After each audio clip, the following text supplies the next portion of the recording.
Hello. Most of you probably know me already if you're watching this, but I'm hoping that this video will be shared widely. So, just in case you're not familiar with me, I'll introduce myself briefly. My name is Troy Smith. I'm an associate professor of history at Tennessee Tech University. For the last 13 years, I've been very active in the American Association of University Professors, or AAUP, as well as in United Campus Workers, or UCW. On the state level, I have served as the Tennessee Conference President of AAUP, as well as president of our local chapter here on our campus. I'll be standing for that position again in the fall. I'm also currently the Tennessee Tech UCW Caucus Chair, and I'm serving on the Tennessee UCW Policy and Campaigns Committee. UCW, if you're not familiar with it, is a union for faculty and staff who work in higher education. It started in Tennessee several years ago, but has spread to over a dozen states and is rapidly growing. For the sake of full disclosure, I will also let you know that I'm a member of the executive committee of the Tennessee Democratic Party. I'm sharing this message with you today, sharing it with you on a borrowed non-work laptop, not just as a member of the Tennessee Tech faculty that is concerned about academic freedom and the free speech rights of faculty, but also as a citizen. As a citizen and a taxpayer concerned about the legislative process and about the role of the government in education policy.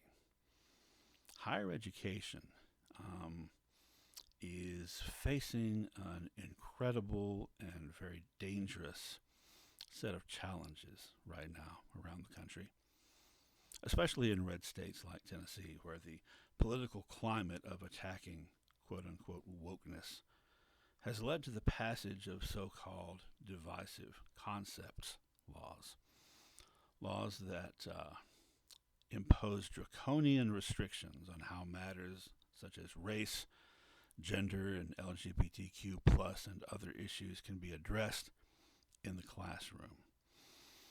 Such allegedly divisive concepts as implicit bias or systemic or structural racism are currently actually illegal in the state of Tennessee for high school teachers to even broach in the classroom, and even for public university professors, even those like myself whose field of expertise includes race and ethnic studies or gender.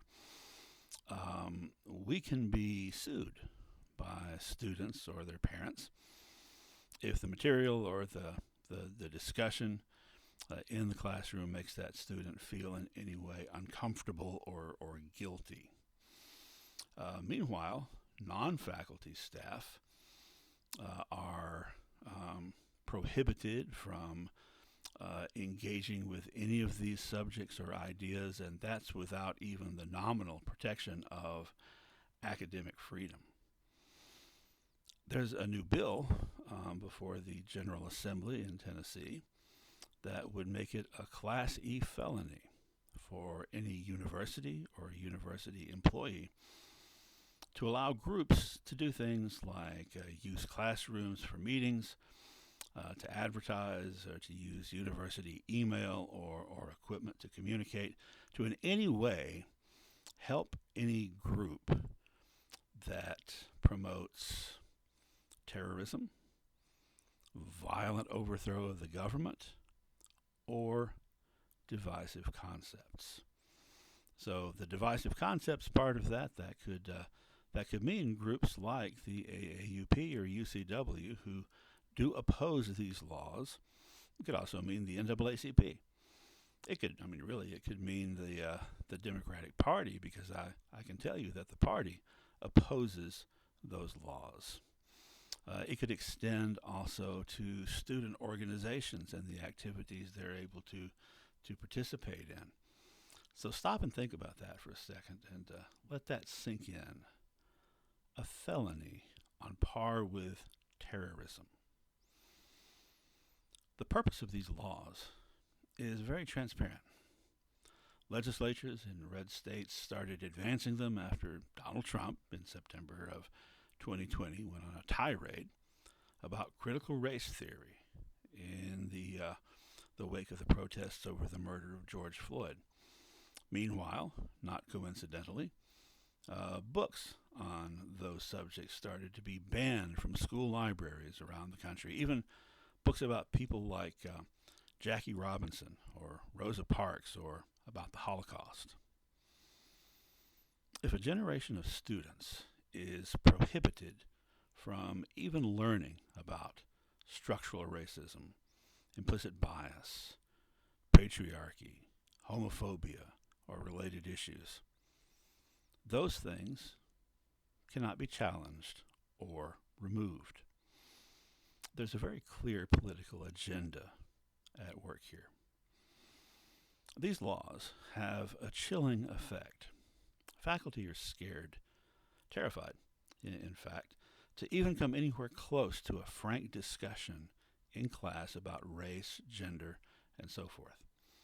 And this does not even count the corporatizing of higher education, which endangers the very mission of higher ed. Nor does it count the attacks on tenure, which, if successful, would remove what few protections and leverage faculty have. It also has an effect on our students.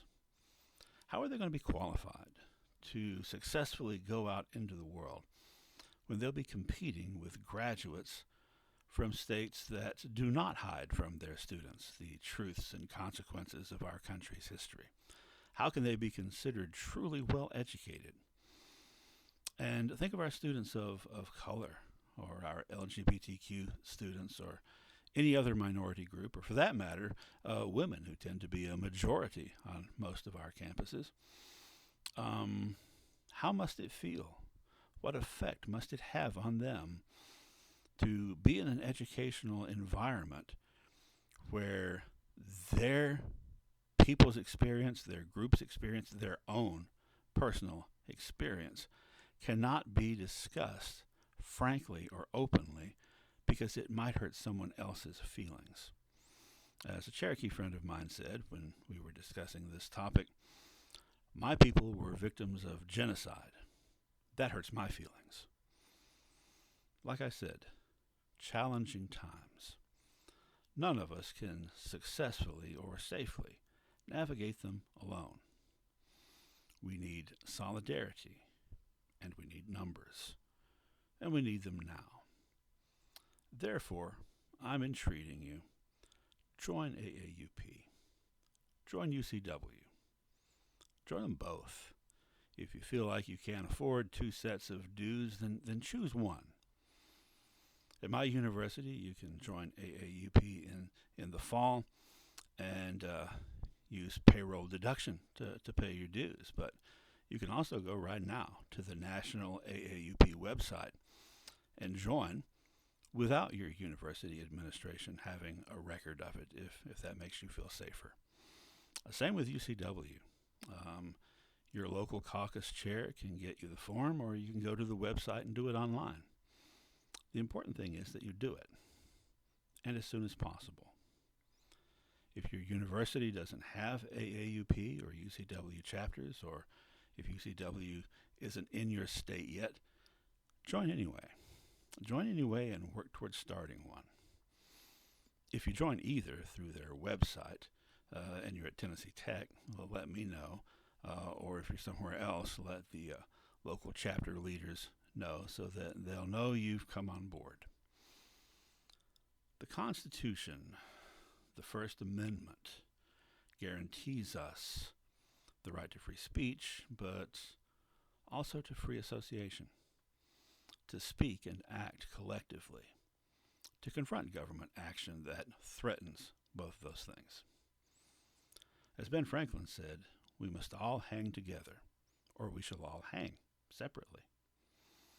As Ralph Waldo Emerson said in The American Scholar, the scholar must turn and bravely face the issues of the day rather than burying their head in the sand.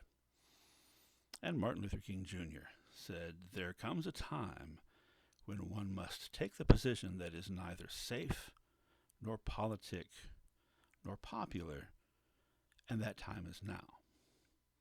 So please, please, share this video widely on social media. Share it with your friends and colleagues. Take action. Join with us. The time is now. Thank you.